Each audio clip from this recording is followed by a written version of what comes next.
waxaan la joognaa Saciid Maxamed Cabdulle oo muddo 10 sano ku dhow ku xirnaa xabsiga Garowe kadib markii ay bulshada Soomaaliyeed u gurmadeen xabsiga ayaa laga soo daayay Saciid maanta waa xor oo shalay hadda aad arkayteen isagoo muuqaal laga soo duubo markaas aan xor ahayn laakiin maanta maxkamad dhexdeeda ayaan joognaa hantidii lagu lahaa waa laga bixiyay Saciid waxaan weydiin doonaa dareenkiisa bulshada Soomaaliyeed waa u soo gurmatay bal maanta dareenkiisa farxadeed ayaan weydiin doonaa Saciid soo dhawow dalmar ku soo dhawow maanta dareenkaygu aad buu u kacsan yahay waa faraxsanahay maanta xorriyadeedii baan helay aad iyo aad baan u faraxsanahay maanta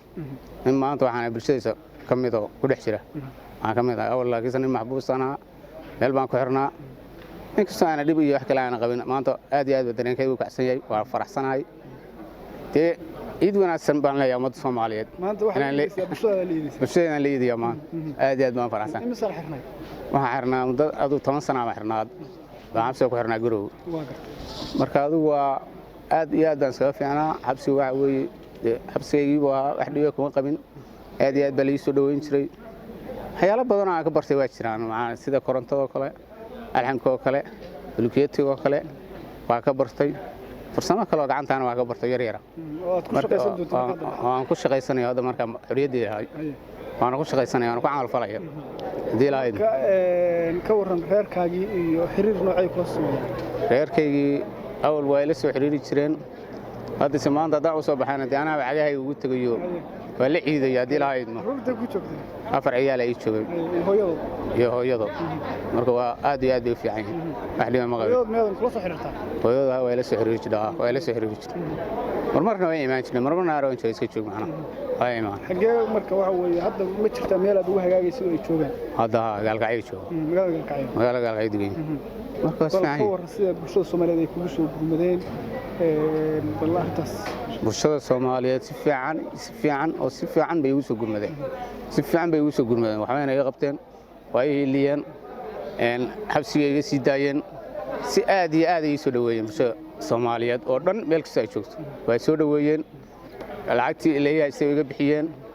way gurmadeen aad iyo aad ma ugu mahad celinayaa bulshada Soomaaliyeed meel kasta ay joogaan waxyaalay kula naxdinta badnaa ee ku soo wajahay inta xabsiga ku jirtay maxaa ka mid ah والله waxyaali hadda ila naxnin badnaa aniga waxa iigu darnay maalintii aan hilibka la iga duubay macnaha waa nin shaqayn jiraan oo banaanka shaqayn jiro meel baa meeradan ka shaqayn jiro lacag aad wax ka qaadan jiray biila waa la iga joojiyay waa la iga xireeyay kabacdina shaqadii waa la iga joojiyay taas ay ugu darnayd markaan wax kale oo hadda dhibo kale ma arag marka waa shaqaysan jirtay adigoo shaqaysa kilib laga duubo oo caawinayo shaqada dhan baa laga joojiyay ma taliyaygi macnaha isoo caawiyo dadaalka ay sibiyay shaqadiisii ku waayay kabacdina waxa weeye waa loo dagaalamay waa loo soo celiyay inta badan baa loo maray meelo badan baa loo maray ilaahay maadisna hadda shaqadiisa waa haysta ku soo noqdo maanta shaqo kale lagu ballan qaaday maxay tahay shaqadaas shaqadan maanta la siiyay waxa weeye xafiiska aqoonsiga ninka la yiraahdo Saciid Muumin waa yimid maanta halkan ugu soo booqday markuu arkay in la sii daayay aqoonsiga baa ka shaqaynaysaa macna shaqankaas siinayna inaan la shaqaysid baa rabnaa أنا هذا واقع أقبله حيري وديار ويا ده شغال سي مركز ده واسوي معنا واسوي تجينا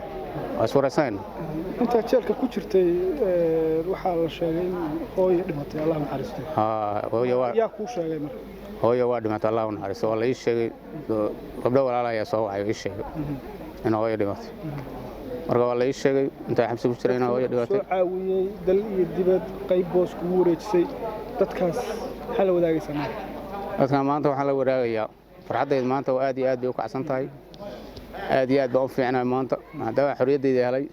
dadkaas ummadda Soomaaliyeed oo walaalaha ay soo caawiyay ama boos ay u wareejiyeen ama wax kale ay siiyeen waa u mahad celinaya aad iyo aad baan u mahad celinaya aad iyo aad baan ugu faraxsanahay xagee isleedahay nolosha hadii ilaahayna meesha hadda waxa weeye ay duruufta ila gasho baan ka bilaabaya qofkii rabo maanta inuu xataa kula soo xiriir xagee kala soo xiriiri karaan